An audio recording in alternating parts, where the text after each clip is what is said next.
Osman Dembélé বিশ্বকাপ জয়ের আনন্দ শুধু নিজের জন্য নয়, আল্লাহর ঘরের জন্যও ব্যয় করেছিলেন। ফ্রান্সের তারকা ফুটবলার ওসমান ডেম্বেলে শুধু মাঠের দুর্দান্ত পারফরমেন্সের জন্যই নন, তার মানবিক কাজের জন্যও প্রশংসিত।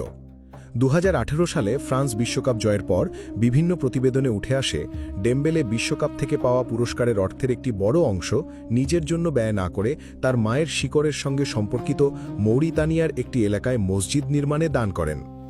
ডেম্বেলের বাবা মালির বংশোদ্ভূত এবং তার মা মৌরিতানিয়া ও সেনেগালের বংশোদ্ভূত।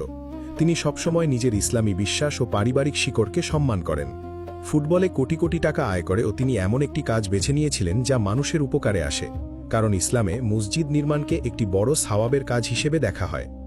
আজকের ফুটবল দুনিয়ায় অনেকেই খেলোয়াড়দের শুধু গোল আর ট্রফি দিয়ে বিচার করেন, কিন্তু ওসমান ডেম্বেলে দেখিয়েছেন একজন ফুটবলারের পরিচয় শুধু মাঠের মধ্যেই সীমাবদ্ধ নয়।